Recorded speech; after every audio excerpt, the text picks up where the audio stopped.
Hey guys, Jesse with Canine Perspective, and we're back. We're joined by Kodiak again, who wrapped up his 2-week board and train, and he's just back for a boarding stay. We have Cambria, who is also, I believe, a 2-week board and train. Cavu, Leon, and Nelly, who are also CP alumni. We've actually known Leon for quite a time now. So today, what do we talk about?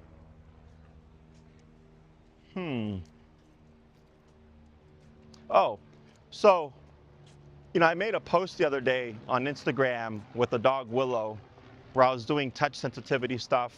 When I was touching her back, she was like contracting. And then somebody had commented like, why are you touching the dog if the dog clearly doesn't want it? And then I responded, one, for demonstration purposes, two, to press the dog, because in order to handle the dog, I need to touch her. And then they responded with like, yes, but she clearly doesn't want it and things could escalate, what have you, okay? So we have to, of course, press boundaries. Yes, Willow had escalations, but she was here for a board and train to address these escalations, and particularly with me. So she was corrected. And once I matched her intensity, she began to keep herself in check, and then realized that when I make contact with her, like nothing bad is happening. I'm not hurting her. I'm not throwing her around or anything like that. I'm just trying to walk her like everybody else. And then once we got through that initial nervousness, because for whatever reason, she had distrust with me, she started to open up, and then we saw her be wiggly, shaking her tail, coming towards me willingly.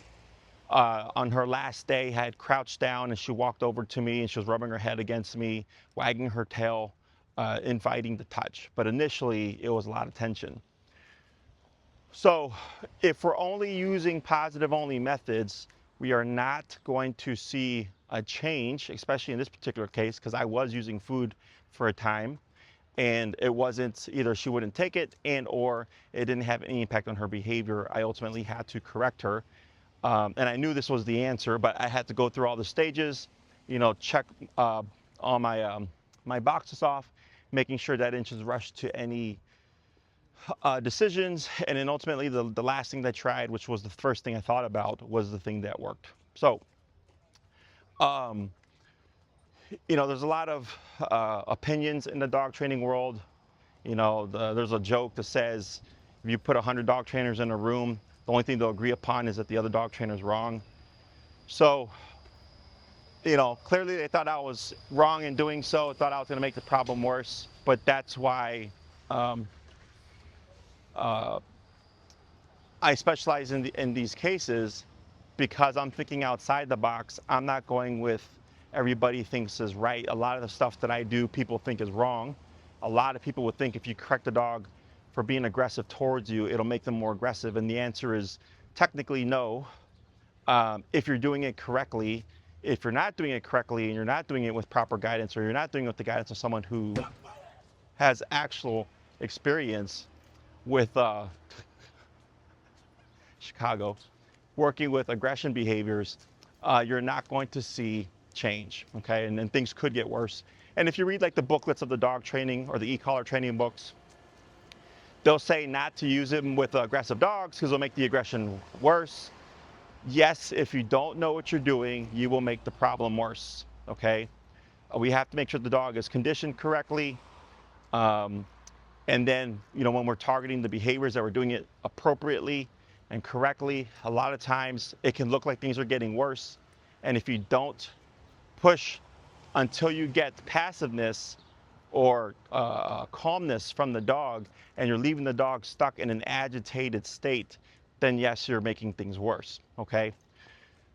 So when it comes to dog behavior, there is more to it.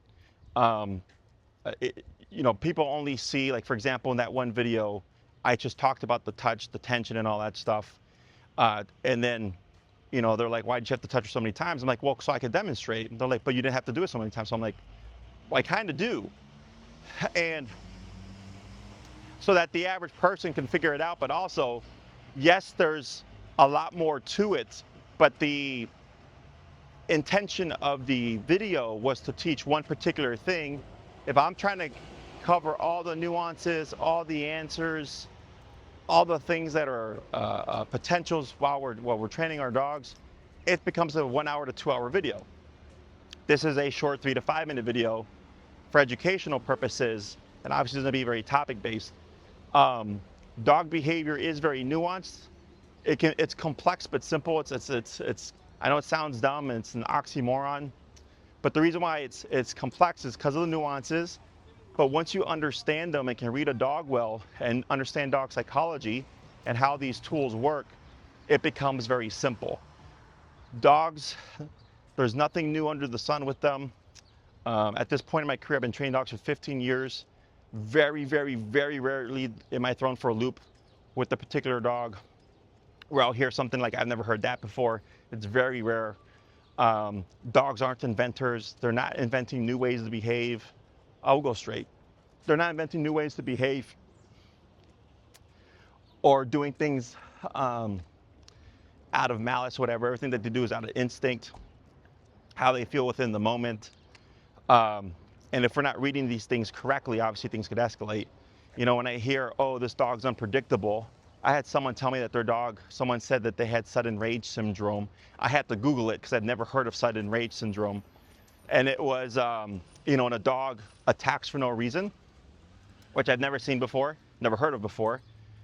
And when I was talking to the boyfriends, because the girlfriend's the one that told me about the sudden rage syndrome, when I was talking to the boyfriend, he's like, oh yeah, when they first moved in together, the two dogs, so those two dogs that moved in together with the owners respectively, is that his dog was growling at her dog for like walking by his dog bed. Sometimes he'd be on the couch and when the dog would move, he would growl. So all of that told me like there was clear tension from the beginning and it went unchecked. And unfortunately, ultimately, the boyfriend's dog started attacking the girlfriend's dog and had to go to the hospital or the veterinarian, stitches, all that stuff. But she thought it was unprovoked because her dog wasn't doing anything technically wrong, so to speak, okay, to the human eye.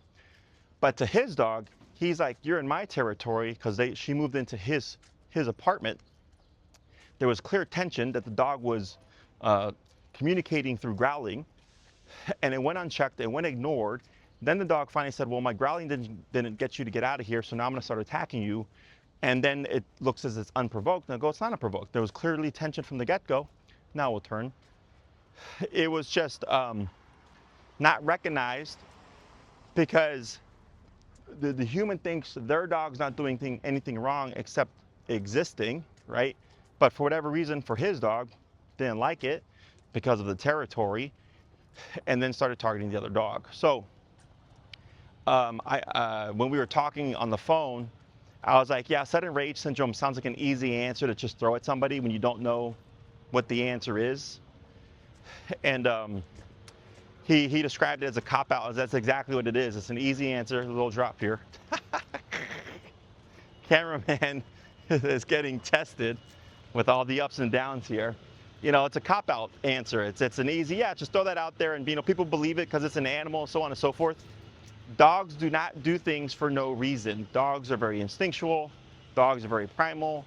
Once you start to see the world the way they think or the way they see the world and understand, you know, pack mentality, dog behavior and stuff like that, you start to see like, oh yeah, like there's an answer for everything. So, you know, just want to talk more about dog behavior, go on a pack walk and then kind of take two birds down with one stone, so to speak, help provide some education for you guys.